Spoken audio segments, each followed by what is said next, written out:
الحمدللہ رب العالمین والصلاة والسلام علی سید الانبیاء والمرسلین وعلى آلہ الطیبین الطاہرین وعلى من تبعهم بإحسان إلى یوم الدین اما بعد اعوذ باللہ من الشیطان الرجیم بسم اللہ الرحمن الرحیم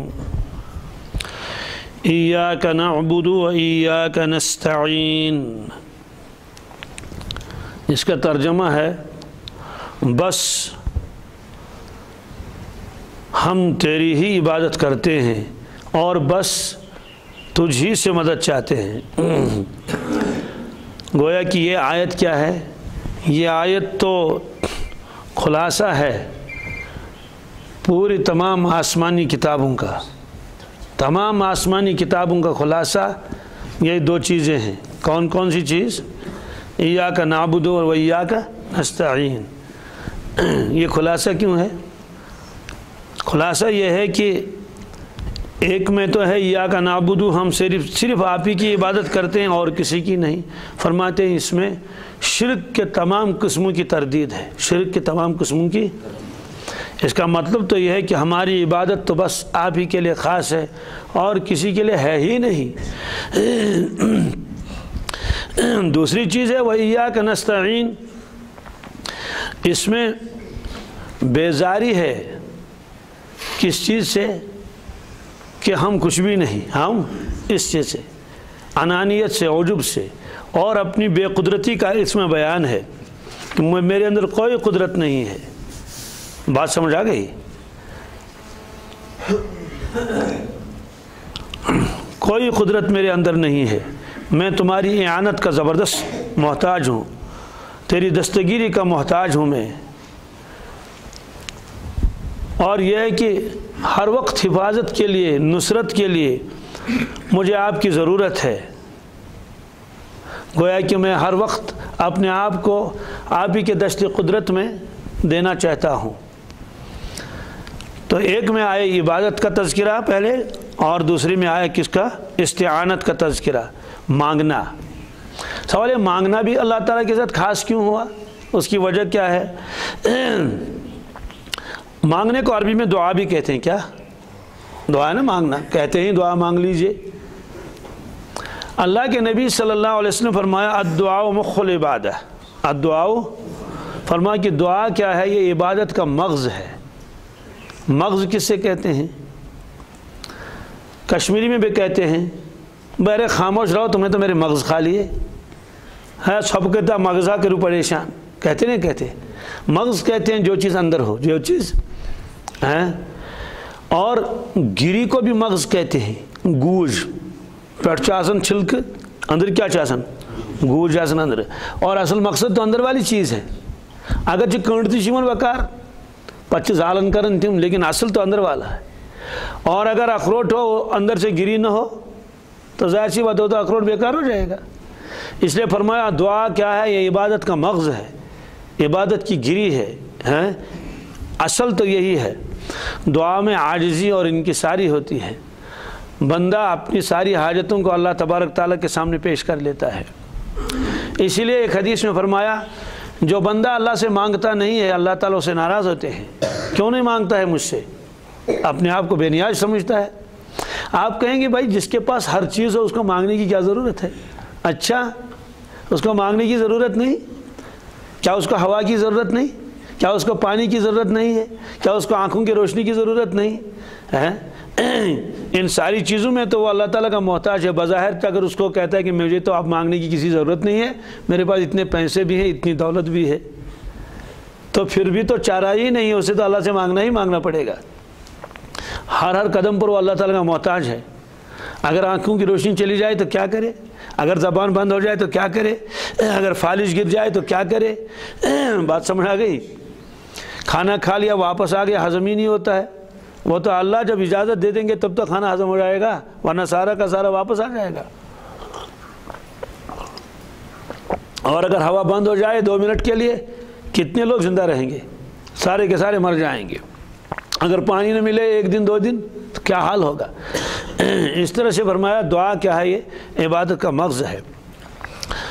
دنیا والوں کا تو معاملہ الگ ہے، ان سے جتنا مانگو گے اتنی نفرت ہو جائے گی، چاہے کتنا ہی بڑا بادشاہ ہو، اس کے پاس خزانے ہوں، صاف کہہ دیتا ہے تو اس پر حافظ تلن پردوچو آسن پاکنیتیا خزان چھا سے یا وہ دوتی کہتے نہیں کہتے، لیکن صرف اللہ کی ذات ایسی ہے کہ اس سے جتنا مانگو آپ، سمجھا کہ نہیں، جتنا اس سے مانگو اور درخواست کر لو اللہ تعالیٰ اتنا خوش ہو جاتے ہیں، اور جس طرح سے بھی مانگو اور جیسے بھی مانگو، چلتے چلتے بھی مانگو، دل دل میں بھی مانگو، جیسے مانگ لو، جو جتنا مانگتا ہے اللہ تعالیٰ اسے اتنا خوش و راضی ہوتا ہے۔ مانگنے کا مطلب ہے کہ میں بہت محتاج ہوں، میں بہت محتاج ہوں، مجھے آپ کی دستگیری کی زبردست ضرورت ہے، اسے قدم قدم پر مانگتا ہے۔ گاڑی اپنی ہے، تیل بھی اس میں ڈلا ہوا ہے، ڈرائیور بھی ہے، سب چیز، پھر بھی اللہ سے مانگے یا اللہ منزل پر پہنچا دیجئے، یا اللہ ایکسیڈنٹ نہیں ہونا چاہیے، نہ کسی کے ساتھ میرا ٹکر ہو جائے، نہ کوئی مجھے ادھر سے گاڑی ٹکرا دے، نہ میری گاڑی کسی سے ٹکرا جائے، منزل پر پہنچا دیجئے، عافیت کے ساتھ پہنچا دیجئے۔ تو ہمارے حضرت مولانا ابرار صاحب سے جب کوئی دعا کے لیے کہتا تھا کہ حضرت دعا فرما دیجئے، مسافر فرماتے کہ اللہ تعالیٰ عافیت کے ساتھ، راحت کے ساتھ، عزت کے ساتھ، عجلت کے ساتھ پہنچا دے، سب کچھ فرماتے تھے۔ عجلت کے معنی جلدی، راحت کے معنی آرام کے ساتھ، عزت کے معنی عزت کے ساتھ، کوئی بے عزتی کے ساتھ نہیں، ورنہ کبھی کبھی کسی کو بند کر کے بھی تو لے جاتے ہیں نا، گاڑی میں بھر دیا پولیس والوں نے اور کسی نے راستے میں کیسی بے ادبی اس کے ساتھ کر لیتے ہیں، پہنچا تو دیا اس کو کہیں منزل پر جہاں جانا تھا، لیکن کیسے پہنچا دیا۔ تو یہ فرماتے تھے کہ اللہ تعالیٰ سے مانگنا چاہیے کہ اللہ عزت کے ساتھ پہنچا دیجئے، راحت کے ساتھ پہنچا دیجئے، اور اگر دیر لگ گئی تو راحت ہی کہاں ہوئی، عجلت کے ساتھ پہنچا دیجئے۔ اس لیے فرمایا نستعین کی مدد مانگنا۔ تو اللہ جب مانگے تو کس سے مانگے؟ اللہ تعالیٰ سے۔ آپ نے فرمایا کہ جوتے کا تسمہ بھی اللہ سے مانگنا چاہیے۔ اب سوال ہے کہ پھر تو یہ صدقہ اور خیرات یہ کہے کے لیے ہے؟ دیکھیے مالداروں کو فرمایا اللہ کے نبی صلی اللہ علیہ وسلم اللہ تعالیٰ نے کہ غریبوں کا خیال رکھو، غریبوں کا ادھر سے جاؤ، خود ان کی ضرورتوں کو پورا کر لو، ان کی ضرورتوں کو پورا کر لو، خیال رکھو ہمسائے کا۔ اسی لیے فرمایا قسم اللہ کی وہ مومن نہیں، قسم اللہ کی مومن نہیں جس کا پڑوسی بھوکا ہو اور وہ پیٹ بھر کر کھائے، قسم کھا کر آپ نے فرمایا۔ مطلب اس نے پڑوسی کا خیال کیوں نہیں رکھا؟ تو ادھر سے خیال رکھے، اور غریبوں کو بتایا تم ہاتھ مت پھیلاؤ، کیا مت پھیلاؤ؟ درخواست مت کرو کسی سے، بھیک مت مانگو، اور جو ضرورت جس کو نہ ہو پھر بھیک مانگے گناہ کبیرہ ہے۔ بھیک مانگنا ایسے دوسروں سے، اس کی روایتیں بھی آ جائیں گی، وہ روایتیں میں عرض کر لیتا ہوں چونکہ نستعین کا تعلق دعا کے ساتھ ہے۔ کس کے ساتھ؟ جی صحابہ کرام کی تربیت آپ نے عجیب انداز سے فرمائی۔ اب دیکھیے مختلف روایتیں ہیں۔ ایک روایت ہے حضرت حکیم ابن حزام کی رضی اللہ تعالیٰ عنہ، خود فرماتے ہیں اپنا واقعہ، یہ روایت متفق علیہ روایت ہے، بخاری شریف اور مسلم میں یہ واقعہ دونوں موجود ہے۔ عن حکیم ابن حزام قال سألت رسول اللہ صلی اللہ علیہ وسلم، میں نے اللہ کے نبی صلی اللہ علیہ وسلم سے درخواست کی، میں نے کچھ مال ان سے مانگا، غربت تو تھی صحابہ کرام کو، اس لیے انہوں نے ضرورت کے وقت ضرورت کی وجہ سے مانگا، فآتانی، آپ نے مجھے دے دیا، جو بھی تھا جتنا بہرحال دے دیا۔ اس کے بعد کچھ وقت ہوا، ثم سألتہ، میں نے پھر آپ سے مانگا، فآتانی، آپ نے پھر مجھے دے دیا، ثم قال لی، دے تو دیا لیکن پھر مجھے فرمایا، یا حکیم ان ھذا المال خضر حلو، دیکھو حکیم دیکھو یہ مال تو خوشنما ہے، کیا ہے؟ بات سمجھو، حلون بہت لذت دینے والا ہے، یعنی مال تو بہت اچھی چیز نظر آ رہی ہے اور آدمی کو اس سے لذت مل جاتی ہے، سبز و شیرین ہے، خضرون کے معنی سبز و شیرین، شادابی اس مال میں ہے، فمن اخذہ بسخاوت نفس، لیکن سنو جو آدمی بے نیازی کے ساتھ اس مال کو لے لے، بورک لہ فیہ، اس میں اس کو برکت دی جاتی ہے۔ تو بے نیازی کے ساتھ لینے کا کیا مطلب ہے؟ مطلب یہ کہ بے نیاز ہے، کسی نے ہدیہ دے دیا، کوئی آ کے خود ہی دے دیا، یا ضرورت مند تھا کوئی خود آ کے اس کی ضرورت پوری کر رہا ہے کہ حضرت اس کو قبول کر لیجئے، یا خود اس سے کہہ دیجئے اس کو رکھ لیجئے، یعنی مانگا نہیں اس نے بلکہ خود آ کر لوگوں نے اس کی ضرورت پوری کر لی۔ فرمایا کہ اس مال میں اللہ تبارک تعالیٰ اس کو برکت دے دیں گے۔ بے نیازی ہے، مانگتا نہیں ہے، نگاہیں ان کی طرف نہیں ہے، بس جب ضرورت پڑ جاتی ہے اللہ تعالیٰ سے مانگ لیتا ہے تو برکت ہو جاتی ہے اس مال کے اندر۔ وَمَنْ أَخَذَهُ بِإِشْرَافِ نَفْسٍ، اور جس شخص نے اس کو لے لیا نفس کے حرص کے ساتھ، کس کے ساتھ؟ نفس کے حرص اور طمع کے ساتھ اور لالچ کے ساتھ۔ اشراف تو کل میں نے بتایا، دل میں آئے یہ آدمی مجھے یہ دے دے گا، دل میں آئے یہ مجھے یہ دے دے گا، تو اشراف ہے۔ اس اشراف کے اوپر ایک مرتبہ حضرت مولانا خلیل احمد صاحب سہارنپوری علیہ الرحمہ نے اپنے ایک شاگرد سے، اور جو بہت بڑے علامہ بھی تھے، اللہ نے ان کو بہت زبردست علم عطا فرمایا تھا، ان سے فرمایا کہ بھائی مجھے لوگ دعوت کر کے لے جاتے ہیں فلاں فلاں جگہ، حیدرآباد اور کہاں کہاں، یہ طے ہے کہ وہ کچھ نہ کچھ ہدیہ دے دیتے ہیں، اب کیا کریں گے؟ یہ تو پہلے سے ہی معلوم ہے، تو یہ تو مانے گا نہیں، تو دے گا کچھ، تو یہ اشراف نفس تو نہیں۔ انہوں نے عرض کیا حضرت اگر وہ نہ دیں تو کیا آپ کے دل میں گرانی ہو جائے گی؟ کہا بالکل نہیں، وہ دیں نہ دیں ہمارے تو اس کی طرف توجہ بھی نہیں ہوتی۔ فرمایا حضرت پھر تو اشراف نہیں، پھر تو اشراف، ورنہ ہوتا کیا ہے؟ بھائی میں اس کے گھر گیا، اس نے کچھ دیا نہیں وہاں، کیونکہ فوراً خیال آتا ہے اگر آدمی اخروٹ والے علاقے میں جائے گا تو دل میں تو اخروٹ آ جاتے ہیں، کم از کم ڈھونڈ پنچاتی دن سوچ، اور اگر بادام والے علاقے میں جاتا ہے تو عادت ہوتی ہے نا لوگوں کی، تو آج دن کیا ہے بادام کلو دن تو آتی، اور اگر سیب والوں کے علاقے میں گیا تو سیب کا ایک ڈبہ تو مل ہی جائے گا۔ اگر نہیں دیا تو دل میں گرانی ہوئی، کیوں نہیں دیا؟ ان کو دینا چاہیے، اللہ تعالیٰ ان کو اتنا دیا ہے دوستو، پھر تو یہ اشراف نفس ہے، آپ اس میں برکت نہیں رہے گی۔ اور اگر وہ بے نیاز ہے، دے نہ دے ایک بات ہے، تو بھی اشراف میں نہیں آئے گا۔ حضرت نے فرمایا اگر وہ نہ دے گرانی ہو جائے گا، بالکل نہیں، فرمایا پھر اشراف نہیں، کیونکہ بعض جگہ معلوم ہوتا ہے فلاں جگہ جائیں گے تو وہ تو کچھ نہ کچھ جیب میں ڈال ہی دیں گے۔ اور آپ نے فرمایا کہ جو آدمی اس کو طمع اور لالچ کے ساتھ لے لے گا، لم یبارک لہ فیہ، برکت نہیں دی جائے گی اس کو اس میں۔ وَكَانَ كَالَّذِي يَأْكُلُ وَلَا يَشْبَعُ، اس آدمی کی مثال تو ایسی جو کھاتا تو ہے پیٹ نہیں بھرتا، کھاتا تو ہے پیٹ نہیں بھرتا، انہیں کھا رہا ہے لے رہا ہے لیکن پیٹ نہیں بھرے گا۔ جب پیٹ ہی نہیں بھرے گا تو اور مانگے گا نہیں مانگے گا۔ اس لیے اللہ کے نبی صلی اللہ علیہ وسلم نے فرمایا وَلَا يَمْلَأُ ابْنَ بَطْنَ آدم وَلَا يَمْلَأُ جَوْفَ ابْنِ آدم إِلَّا التُّرَابُ، بنی آدم کے پیٹ کو سوائے قبر کی مٹی کے کوئی نہیں بھرے گا۔ یعنی یہ لالچ ہے اور لا اور لا اور لا اور ہو، تو قبر کی مٹی کے علاوہ کوئی اس کو بھر نہیں سکے گا۔ کیا مطلب؟ جب مر جائے گا تو یہ ساری تمنائیں تب نکلیں گی۔ فرمایا وَالْيَدُ الْعُلْيَا خَيْرٌ مِّنَ الْيَدِ السُّفْلَىٰ، اوپر والا ہاتھ، دینے والا ہاتھ بہتر ہے کس سے؟ نیچے والے ہاتھ، لینے والے ہاتھ سے۔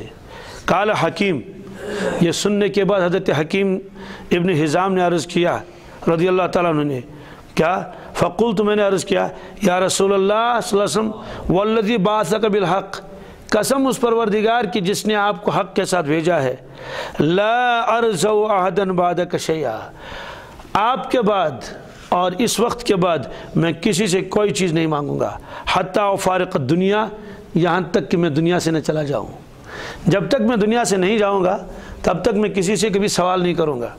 اب یہ تو انہوں نے حضرت اللہ کے نبی صلی اللہ علیہ وسلم کے سامنے یہ فرمایا، حالانکہ ضرورت مند کو تو بعض مرتبہ سوال کرنے کی اجازت بھی ہے، وہ روایت میں آئے گا، بہرحال متفق علیہ روایت ہے، اس میں تو اتنا ہی ٹکڑا ہے، لیکن ریاض الصالحین والے نے اور علامہ نووی نے اس روایت کے ساتھ یہ ٹکڑا بھی لکھا ہے، کیا؟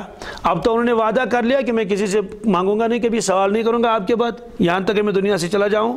فکان ابو بکر رضی اللہ تعالی عنہ یدعو حکیما لیعطیہ، حضرت ابوبکر صدیق کبھی کبھی بلاتے تھے حضرت حکیم ابن حزام کو تاکہ اس کو کچھ دے دیں۔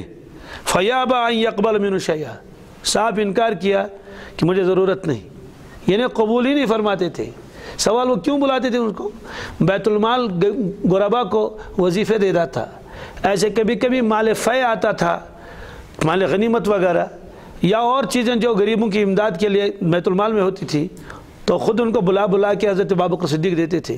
حضرت حکیم ابن حزام کو بلایا، آپ نے انکار کیا، کہا حضرت نہیں، مجھے ضرورت نہیں۔ ثم ان عمر رضی اللہ تعالیٰ عنہ دعاہ لیعطیہ، اس کے بعد حضرت عمر فاروق رضی اللہ تعالیٰ عنہ کا دور آیا، آپ نے حضرت حکیم ابن حزام کو بلایا، فرمایا کہ یہ لے لو۔ فابى ان يقبلہ، انہوں نے کہا نہیں، مجھے تو کسی سے کچھ مانگنا ہی نہیں، اور آپ مجھے بلا کر لا رہے ہیں، لے لو۔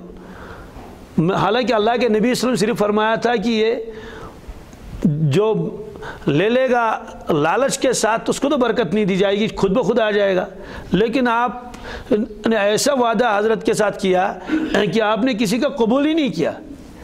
فقال یا معاشر المسلمین، تو حضرت عمر فاروق نے صاف لوگوں کے سامنے فرمایا اے مسلمانوں دیکھو، اشہدکم علی حکیم، دیکھو میں گواہ بناتا ہوں آپ کو حکیم ابن حزام کے بارے میں، یعنی کہیں اللہ تعالیٰ مجھے کل پوچھ نہ لے کیا انی عارض علیہ حقہ، اس کا جو حق بنتا تھا وہ میں نے اس کے سامنے پیش کر لیا، الذی قسم اللہ لہ فی ھذا الفی، جو اس فی میں، مال فی کس سے کہتے ہیں جو بغیر جنگ کے حاصل ہو جائے، مال غنیمت اس کو کہتے ہیں جو جنگ کے بعد حاصل ہو جائے، اس مال فی میں نے جو اس کا حق بنتا تھا میں نے اس کو دے دیا، اس نے انکار کیا، آپ گواہ رہو کہ میں نے ان کو دیا لیکن انہیں نہیں لیا۔ فیابا ان یاخذہ، لینے سے اس نے انکار کیا۔ فرماتے ہیں فلم یرض حکیم احد من الناس بعد النبی صلی اللہ علیہ وسلم حتی توفی، اس کے بعد یہاں تک حضرت حکیم ابن حزام کا انتقال ہوا آپ نے کسی کی کوئی چیز قبول نہیں فرمائی، حالانکہ اللہ کے نبی صلی اللہ علیہ وسلم صرف اتنا فرمایا تھا کہ یہ مال تو بہت خوشنما ہے اور بہت ہی لذیذ معلوم ہوتا ہے، جو آدمی اس کو اشراف نفس کے بغیر لے لے اس کو برکت دی جاتی ہے، اور جو لالچ کے ساتھ لے لے تو اس کو برکت نہیں دی جاتی تھی۔ یہ تو نہیں فرمایا تھا کہ اگر آپ کو بیت المال والے کچھ آپ کا حق دے دیں تب بھی نہ لینا، لیکن آپ نے کہا آج کے بعد تو مجھے کسی کے ساتھ گویا کوئی مانگنے کا کوئی تعلق ہے نہیں۔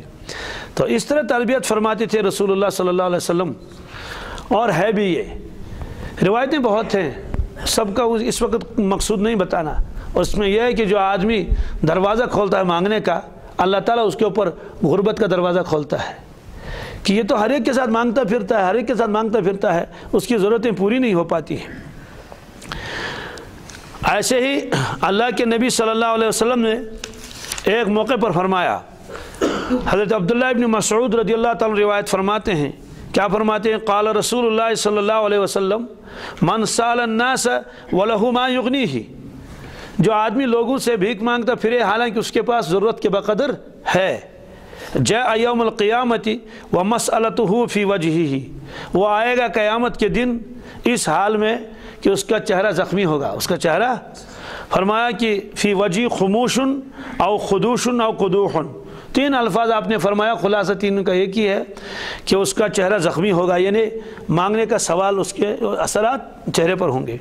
قیل یا رسول اللہ صلی اللہ علیہ وسلم وما یغنیہ، اللہ کے نبی صلی اللہ علیہ وسلم کیا مراد ہے جو چیز اس کو بے نیاز کر دے دوسروں سے مانگنے سے؟ فرمایا 50 درہما، کیا 50 درہم، درہم تو ایک چونی کے برابر ہوتا تھا، او قیمتها من الذهب، یا اس کی قیمت، بہرحال یہ آپ نے فرمایا۔ خلاصہ یہ ہے کہ مانگنے کا تعلق بھی کس کے ساتھ ہونا چاہیے؟ اللہ رب العزت کے ساتھ۔ سوال جب غریب مانگے گا ہی نہیں تو دے گا کون اس سے؟ اصل میں امیروں کے ذمہ ہے کہ وہ غریبوں کو ڈھونڈ کے تلاش کر کے ان کو دے دے۔ حضرت امام غزالی علیہ الرحمہ لکھا ہے جو آدمی کسی کو زکوٰۃ دے دے اس کا احسان مانے، کس کا؟ زکوٰۃ لینے والے کا۔ جو دوسرے کو خیرات دے دے تو لینے والے کا کیا وہ مان لے، لینے والے کا احسان مان لے۔ سوال ہے کیوں؟ فرمایا یہ تو مال کا محل ہے، اس نے تو محل قبول کیا۔ پھر حضرت نے مثال بیان فرمائی جس سے مسئلہ واضح ہو جاتا ہے، کیا فرمایا؟ یہ بالکل ایسا ہے جیسے کسی کے پاؤں میلے کچیلے ہیں، ایک آدمی ان کے پاؤں کو دھو لیتا ہے، صاف کر لیتا ہے، تو احسان ماننا نہیں چاہیے؟ نہیں ماننا۔ یوز کوش کھور چھالی تو احسان ماننا چاہیے، اس نے اس کے پاؤں دھو لیے۔ فرمایا کہ جو غریب نے اس کے زکوٰۃ اور صدقات کو قبول کر لیا تو مالدار کو تو غریب کا احسان ماننا چاہیے۔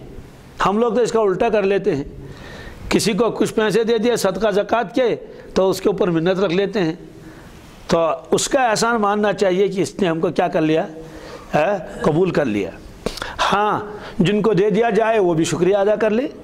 اللہ کے نبی صلی اللہ علیہ وسلم کے بارے میں ہے، بلکہ یہ قرآن پاک میں بھی ہے کہ جب کوئی صدقہ لے کر آتا تھا اپنی ذات کے لیے تو آپ نے صدقہ کبھی قبول نہیں فرمایا، بالکل نہیں، کیونکہ آپ کے اوپر تو صدقہ زکوٰۃ حرام تھا، بلکہ آپ کے محترم اور مقدس آل پر بھی صدقہ زکوٰۃ حرام ہے۔ وہ خود آپ نے فرمایا کہ اللہ تعالیٰ نے میرے آل کے اوپر صدقہ زکوٰۃ کو حرام کیا کہ یہ تو مال کا میل کچیل ہے، لیکن جو لوگ لاتے تھے بیت المال کے لیے صدقہ اور خیرات، آپ ضرور ان کو دعا دیتے تھے۔ آگے ایک روایت آئے گی، بلکہ یہ روایت ہے، اس میں چند افراد کو فرمایا ان کو وہ مانگ سکتے ہیں، وہ ان کو تو استثناء کیا۔ وہ کون لوگ ہیں؟ وہ یہ ہے، پہلے روایت سن لیجئے۔ حضرت انس رضی اللہ تعالیٰ عنہ روایت فرماتے ہیں، کیا فرماتے ہیں؟ فرماتے ہیں ان رجلا من الانصار، انصار میں سے ایک شخص اتى النبی صلی اللہ علیہ وسلم، رسول اللہ صلی اللہ علیہ وسلم کی خدمت میں حاضر ہوئے، یسألہ، اور اس نے سوال کیا اللہ کے نبی صلی اللہ علیہ وسلم سے۔ تو آپ نے ان کا سوال پورا کیا نہیں کیا، اس روایت میں تو یہ نہیں ہے، کیونکہ آپ تو کسی کو انکار نہیں کرتے تھے، لیکن یہاں اس روایت میں ہے آپ نے ان سے فرمایا اما فی بیتک شیء، آپ کے گھر میں کچھ ہے یا نہیں؟ مطلب یہ کہ آپ مانگ رہے ہو، کیا گھر میں کچھ نہیں ہے؟ یا دوسرا مطلب یہ کہ آپ کے گھر میں ہے کیا کیا؟ فقال بلا، کہ حضرت ہے، گھر میں ہے، کیا ہے؟ حلس نلبس بعضہ ونبسط بعضہ، ایک کمبل ہے، ایک اس کے کمبل کے آدھے حصے کو ہم بچھونا بناتے ہیں، بچھاتے ہیں، اور آدھے حصے کو ہم اپنے اوڑھ لیتے ہیں۔ اکے کمل چکول اوڑن چتراون وترت اوڑن چتراون وڑت، وقاب نشرب فیہ من الماء، اور ایک پیالہ ہے ہمارے پاس، اس میں ہم پانی پی لیتے ہیں۔ اندازہ لگائیے کیا اندازہ ہے غربت کا ہے؟ دو چیزیں ہیں، ایک تو کمبل ہے اور ایک پیالہ ہے۔ آپ حضرات کو تعجب ہو جائے گا، چونکہ یہاں تو بہت مالداری ہے۔ میں نے دیکھا ہے، بہت جگہ میں نے دیکھا یو پی وغیرہ میں، کہ پورا مکان ایک ہی کمرہ ہے، کیا یہاں سے لے کر یہاں تک چند فٹ ہیں، سامنے والے حصے میں مرد حضرات رہتے ہیں یا کچن وغیرہ، پیچھے کو ایک پردہ بندھا ہوا اس میں خواتین رہتے ہیں، بس کل ٹوٹل اتنا ہی مکان ہے، اس کے علاوہ کچھ بھی نہیں ہے، اور سارے اولاد اسی میں رہ رہے ہیں۔ ایسے غریب بھی میں نے دیکھے ہیں، بس ہلکا پھلکا کچھ کمبل وغیرہ ہیں۔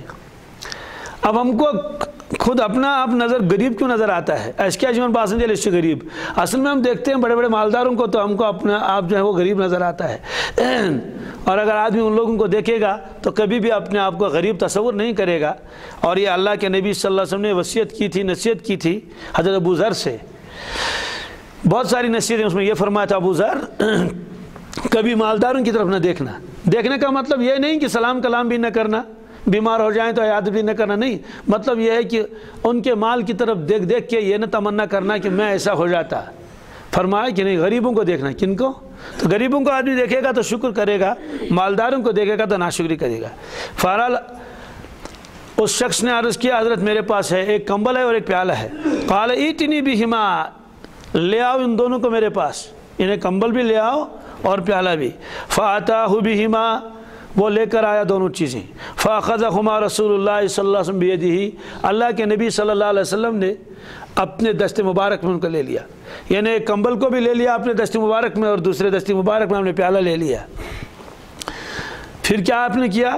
وقال من یشتری ھذین، فرمایا کہ بھائی ان چیزوں کو کون خریدے گا، اس کمبل کو اور اس پیالے کو کون خریدے گا؟ قال رجل انا آخذہما بدرہم، ایک شخص نے عرض کیا یا رسول اللہ صلی اللہ علیہ وسلم میں 1 درہم میں ان دونوں کو خریدوں گا۔ 1 درہم کتنے؟ 54، چاندی کی 54، بس اتنی قیمت ہے۔ ظاہر سی بات ہے، تو کمبل تو پرانا تھا نا، اس لیے اس کی قیمت ہی کیا تھی، اور پیالہ بھی۔ فقال من یزید علی درہم مرتین او ثلاثا، راوی فرماتے ہیں حضرت انس رضی اللہ تعالیٰ عنہ، اس کے بعد آپ نے فرمایا من یزید علی درہم، تو 2 مرتبہ یا 3 مرتبہ آپ نے یہ آواز لگائی اللہ کے نبی صلی اللہ علیہ وسلم نے، من یزید علی درہم، من یزید علی درہم، من یزید علی درہم، یعنی 1 درہم سے زیادہ کون دے گا؟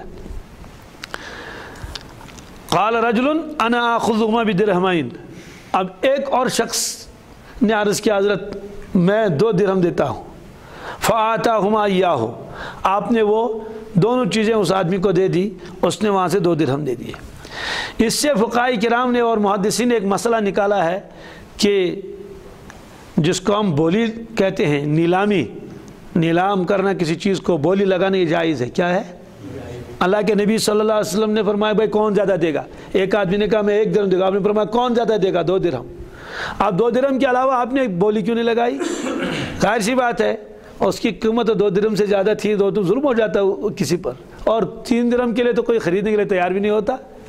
اور چونکہ امت کو مسئلہ بھی بتانا تھا کہ جتنی اس کی قیمت ہے اس سے زیادہ ان سے نہ مانگا کرو، اس سے معلوم ہوا کہ بولی لگا سکتے ہیں۔